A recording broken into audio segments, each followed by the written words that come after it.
want the truth, he got rid of me. He doesn't want the truth. So got rid of you because you're going to... I told him the truth. I told him finance bill, it cannot work. I said, stop abduction, Mr. President. Stop killing young people. So issue was not like you're planning to kill him. See, the story is you're planning to kill him. You know, there are lies that he would give. How do you kill a president? That man is heavily guarded. And if I had planned to kill him, I would have been arrested and taken to prison. Sure. You know, even lying requires a bit of intelligence. you know, Mwai Kibaki, sometimes in 1988, when there was Mololongo here in the area, he was rigged. And he said even the rigging requires a bit of intelligence. Yeah. Please, William Ruto, Kipchumba Murkomen, even lying requires some little bit of intelligence. You know, don't just lie to Kenyans when they can see you are lying to them. How do you lie when you are with a visiting president? On TV, you lie to the people of Kenya, looking at them without blinking, that all the people who had been abducted have been related with their families when you know it's a lie. You know? Do you think he knows that he's lying sometimes? No, he knows. He knows. I think what has happened, by the way, William Ruto has lied so much that he believes in his own lies. You know, sometimes I even wonder whether his real name is William Ruto. Sometimes I have no doubt. Is he really William Ruto? Because, you know, these lies are just too much.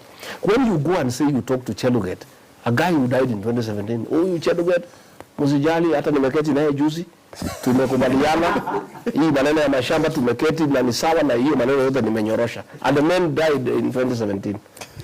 You know, I can't believe it. If this government is so bad, why were you working so hard not to get impeached from the government that you are speaking harshly against? Well, because I had not been employed by the government or by William Ruto or by members of parliament. But you knew that you were only allowed to do a few things. I was employed by the people of Kenya through a vote. Only them could fire me.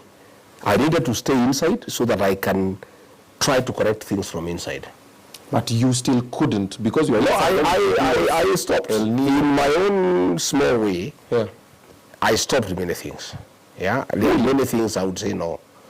And that is why he could not stand me. He got irritated because I was asking questions.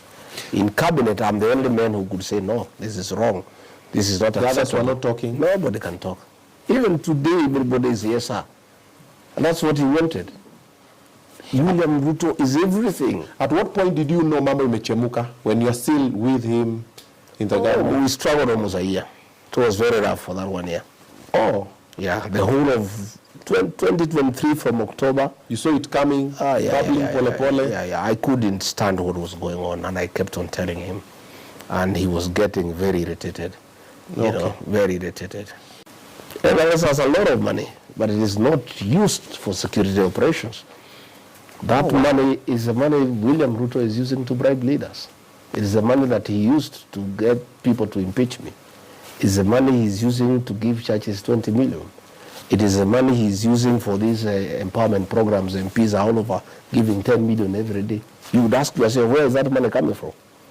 These are MPs who cannot afford that money. What has happened is that, like the other day during the supplementary 10 billion shillings was allocated to NIS, ostensibly to deal with insecurity within the region. Nothing like that. All that money, because it's not accounted, there is no way you account that money, is given to NIS, withdrawn in cash and given to William Ruto for politics. The last time he was here in the mountain, he used over 1 billion shillings. NIS has money, but that money has been directed to William Ruto. Can you verify this money? But where is the money coming from? Because I ask you, this money is given in Harambes. It's not in any budget. And maybe he saved it. How? His salary is known. Salary, farming, business, other businesses. No. What farming is that? We are all in farming. What kind of farming that would generate 100 million every week? You know? If you look at the amount of money that is being spent to bribe leaders, to bribe voters, this is the money from the National Treasury, siphoned through the National Intelligence Service, and given to William Ruto for politics. And there's nothing else going on in the country, by the way. Exchequer issues are a problem. We don't collect enough money every week. So whatever money that is available is given priority to the National Intelligence Service. That money is given to William Ruto for politics. And I can tell you that is why you find pending bills are not being paid. Today, as we speak, teachers are suffering in schools. They have money for capitation has not been released. You know, teachers, the head teachers cannot pay for supplies. They are almost being auctioned. Help, university students are at home. Health is not working. Yet, William Ruto is busy with his principal assistant and his MPs in Harambes every day, 20 million, 30 million.